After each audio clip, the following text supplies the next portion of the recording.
Hi, everyone. I'm William Aruda, and I am here with the amazing Fawn Germer, whose new book called Coming Back shows you how to get the job you want when you've lost the job you need. So the timing could not be better.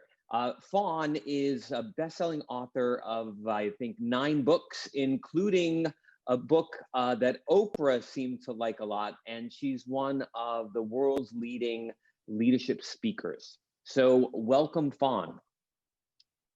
Hey, William. It's good to see you. It's good to see you, and your book couldn't be more perfectly timed. And I know that you've been coaching a lot of people who are dealing with what's going on in 2020. And you start by insisting this: every shitstorm ends. But this one is dragging on. So what are your strategies for coping?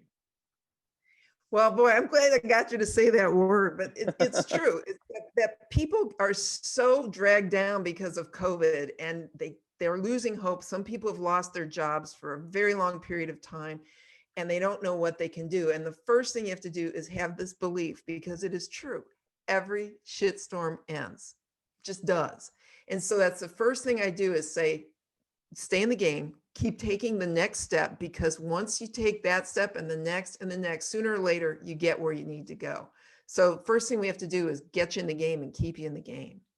Yeah, great advice. And so I talked in the opening, in the introduction, about the timing couldn't be better, right? We have the highest unemployment ever. People are finding themselves out of work with no plans whatsoever.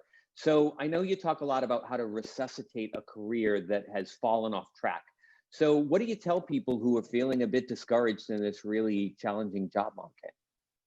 Well, it is easy to have an identity crisis when work for many people has been their identity. So the first thing you have to do is be good to yourself and say, Hmm. what I'm going through is not unique to me. There are millions of people who are going through this. Now that turns to be a double-edged sword, because sometimes people think, so many people are looking for a job, I'll never break through it. But in Coming Back, I show that this is a great time to be doing really strategic networking. It's easy to do it. People aren't doing anything else. You can make friends through LinkedIn, and then you schedule a Zoom call and have wine, and suddenly these people who have been acquaintances now are allies and help you to break through. The biggest thing I tell people is you have to have a strategy, and I lay this out how to do it, but you need a strategy to get beyond the algorithm and get to human beings that will position you to get a job and get you advanced, because it's not going to happen if you just put yourself in the mix with millions of other people who are desperate. You're not desperate. You'll find a way. Yeah, I love the positivity which comes through in the book. You say millions of professionals are unknowingly tanking their careers. So what is it they're doing wrong, and what do they need to do about it? Well, the first thing is, especially if you've hit middle age, you think, I've got all this experience. I'm the best person for the job today. That's one of the worst things you can say, because companies right now don't care if you're the best person for the job today. They want the person who's going to be the best person in 5 years. And so that you don't want to take your career by constantly upskilling, getting up to speed on everything that's happening right now in your industry, but also in 5 years, so that you're there to lead and innovate through all of that change. So it's not that hard to do that. You just Google trends in the insurance business or whatever industry you're in, and you start studying that. And then you can take these online courses, most of which are even free right now, and study things like artificial intelligence and blockchain and things that you may not really be interested in. But if you have the most fundamental basic knowledge on it, then you are considered somebody who actually has kept up, instead of somebody who claims they have. And that's a problem, because people think they have all this knowledge and I'm tech savvy. And look, a millennial or a Gen Zer can do more with their thumbs than you can do with your whole body. So you have to admit what you don't know, upskill, get what you need to know, and then rebrand yourself, which, William, that's your expertise. And that's why I've got you so prominent in the book.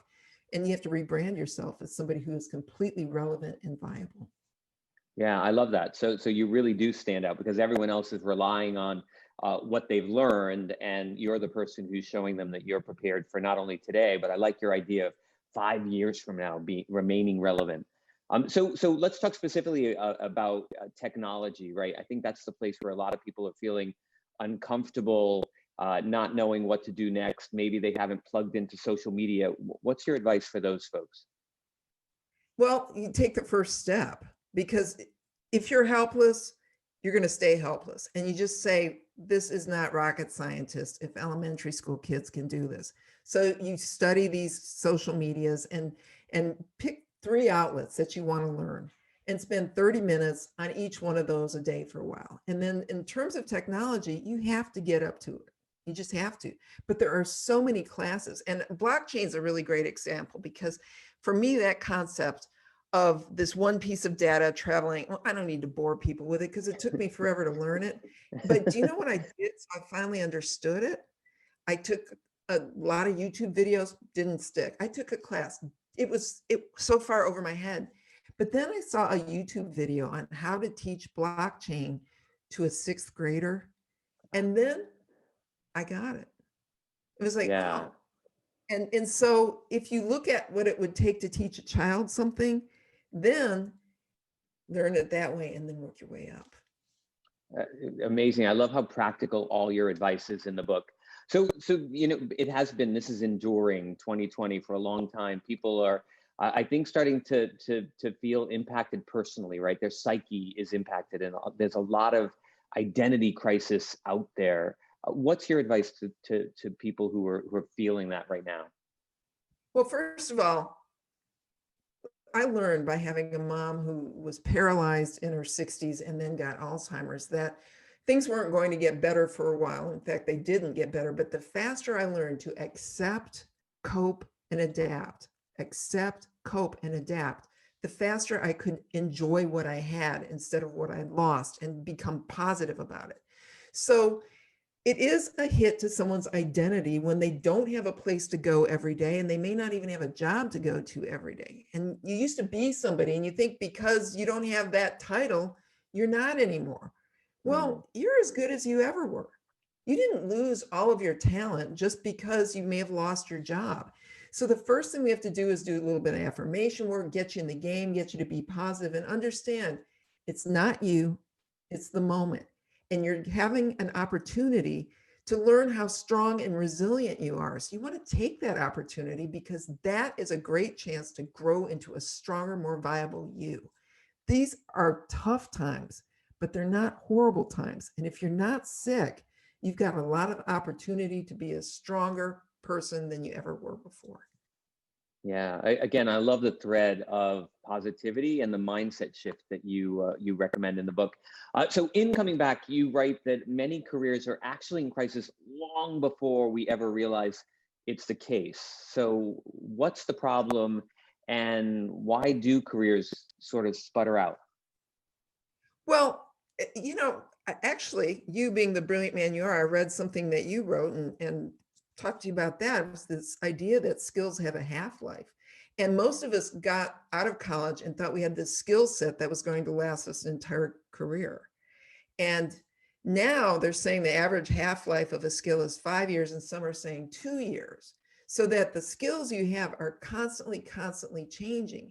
And a lot of people will say, I'm just going to keep my head down. I'm going to hope nobody notices. That doesn't work.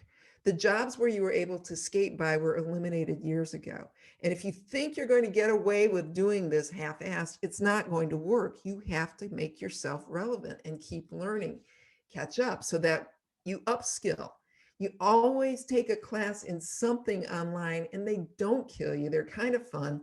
You're already educated, so you don't have to work and get the degree and get the great. You don't need an A in the class. You need the information. So constantly take something that moves you forward, read the right things, and you don't have to read every article in the Harvard Business Review or the Wall Street Journal, but just read the summary so you know what's going on, that you're relevant. You're relevant. You've got something to talk about instead of doing what you've always done, because that will not work.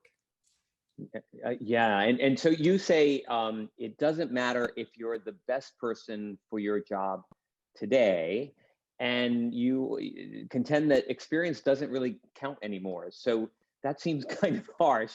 What do you mean by that? It's tough love, baby, because think about it. Here we are, get anybody who's over the age of 45, and I'm honestly, sometimes these companies think you're old if you're 40, right? And you've been there a while, or you're a little more advanced in your career, so your salary is higher than the new hires.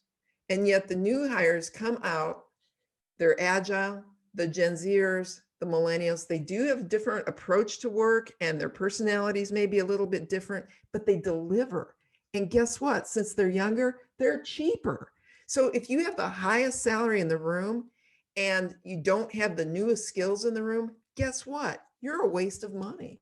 And that's why it doesn't matter. And if you're doing a great job today, good for you, proud of you, right? But they are looking to see what you're going to do in 5 years. And you have to demonstrate that constantly, that you're ready and moving things forward.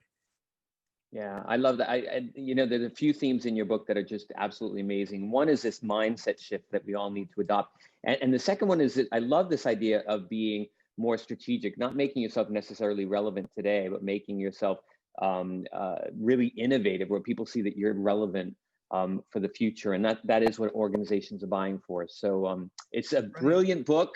I highly recommend this book to pretty much anyone in the world, because coming back it's a manual to guide your career in this new crazy world we're living in. So Fawn, this was so much fun to talk to you about this, what will clearly be a best-selling book. Let's hope, huh? Thank you so much, William. It's great to see you. Great seeing you as always, Fawn.